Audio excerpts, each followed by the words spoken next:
नमस्कार, आप देख रहे हैं आरएनआई न्यूज़। मैं गुफरान खान।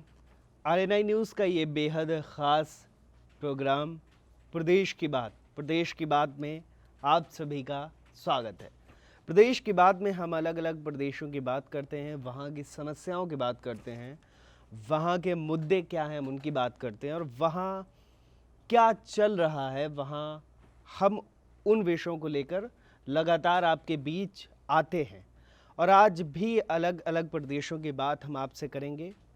सबसे पहले बात हम यूपी चुनाव से ही शुरू करते हैं, क्योंकि आज छठे चरण का मतदान हो रहा है और 7 मार्च को 7वें चरण का मतदान होना। लेकिन एक खबर ये आई है कि वाराणसी से ममता बनर्जी ने अपनी रैली की शुरुआत की।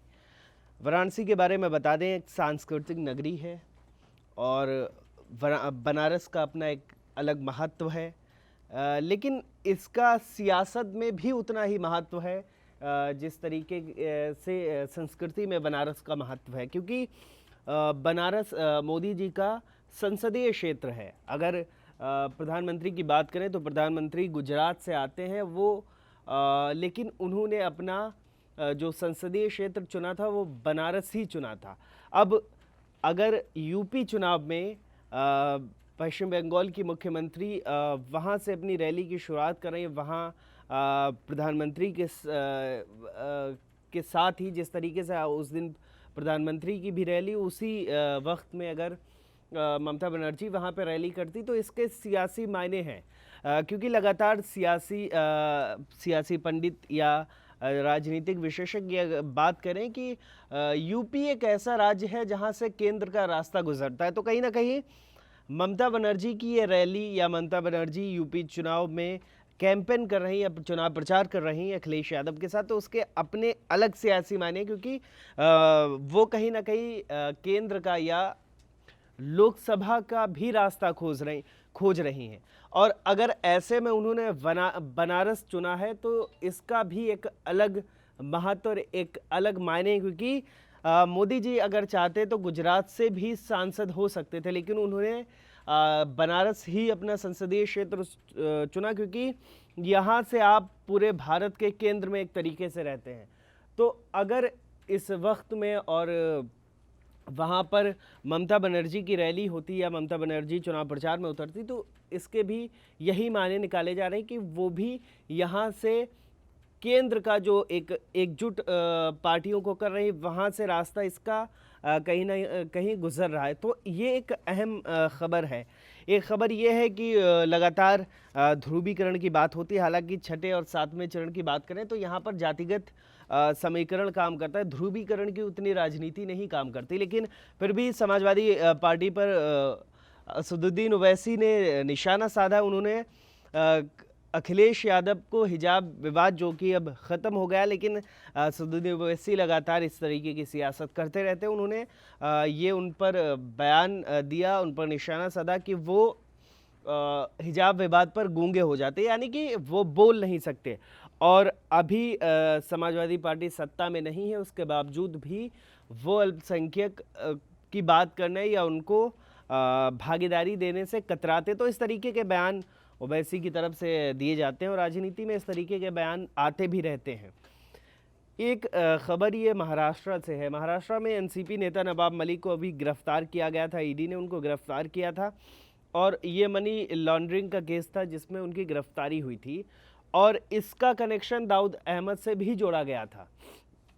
अगर नवाब मलिक की बात करें तो नवाब मलिक समीर वानखेड़े का जो केस आया था, ड्रग केस सामने आया था आर्यन खान का, उसमें उनका काफ़ी चर्चा में आए थे। हालांकि उसका अब फैसला हो गया है, लेकिन वहीं से नवाब मलिक चर्चा में आए थे।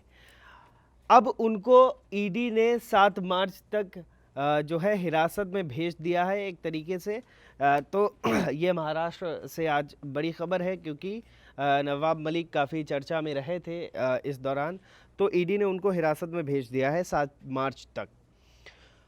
एक खबर ये है, यूपी से ही राकेश टिकैत ने बयान दिया है कि मतगणना में गड़बड़ी हो सकती है, तो और उन्होंने इसकी आशंका जताई है और उन्होंने ये भी बयान दिया है कि मतगणना के समय ट्रैक्टर और बिस्तर लेकर लोगों को पहुंचना चाहिए, उस तरीके की उन्होंने अपील की है। राकेश टिकैत की बात करें तो राकेश टिकैत किसान आंदोलन के बाद चर्चा में आए थे, तो लगातार इस तरीके के बयान भी देते रहे और किसानों को लेकर लगातार मुखर भी रहे। उसके बाद राजनीति में भी प्रमुखता से वो अपनी बातें रखते रहे और कहीं ना कहीं वो एक अलग तरीके से लोगों से अपील भी करते रहे कि आप किन मुद्दों पे वोट करें। हालांकि उन्होंने खुलकर ये बात कभी नहीं की कि इस पार्टी को वोट करना चाहिए, लेकिन उन्होंने हमेशा किसानों के हित में और जो रोज़गार की बात करें उस पार्टी को वोट देने की बात कही थी। अब उन्होंने ये आशंका जताई है कि मतगणना में गड़बड़ी हो सकती है, इसलिए उन्होंने अपील की कि सभी को मतगणना के दौरान वहाँ पे पहुँचना चाहिए और कहीं ना कहीं मतगणना निगरानी में होनी चाहिए, क्योंकि इसमें जो है वो गड़बड़ी की आशंका है।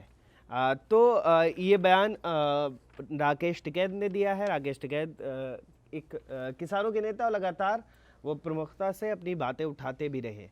एक मामला अयोध्या से आया था। अयोध्या जो डीएम आवास है वहाँ का जो साइन बोर्ड था भगवा से हरा किया गया, फिर लाल किया गया। आपको बता दें तो इस तरीके की रंगों की सियासत होती रहती है, लेकिन जो भगवा जो वहाँ पर साइन बोर्ड था 2 मार्च को उसको हरा किया गया। उसके बाद सियासत तेज़ हो गई, बहस होने लगी।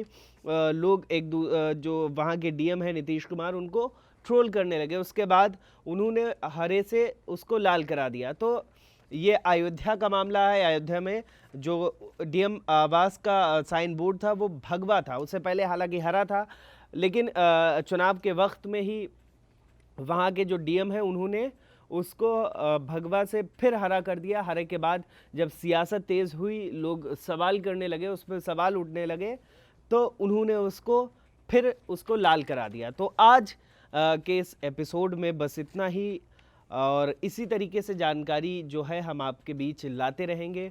अलग अलग प्रदेशों की बातें, वहाँ के मुद्दे आपके बीच लाते रहेंगे, और अलग अलग विषयों को जानने के लिए, अलग अलग प्रदेशों के बारे में जानने के लिए हमारे साथ बने रहिए और देखते रहिए बेहद ख़ास प्रोग्राम आरएनआई न्यूज़ का। हमारे चैनल को लाइक करें, सब्सक्राइब करें, बेल आइकन को ज़रूर दबाएं और वीडियो को ज़्यादा से ज़्यादा शेयर करें। देश दुनिया की तमाम खबरों को नए अंदाज में देखने के लिए बने रहें हमारे साथ और देखते रहें आरएनआई न्यूज़।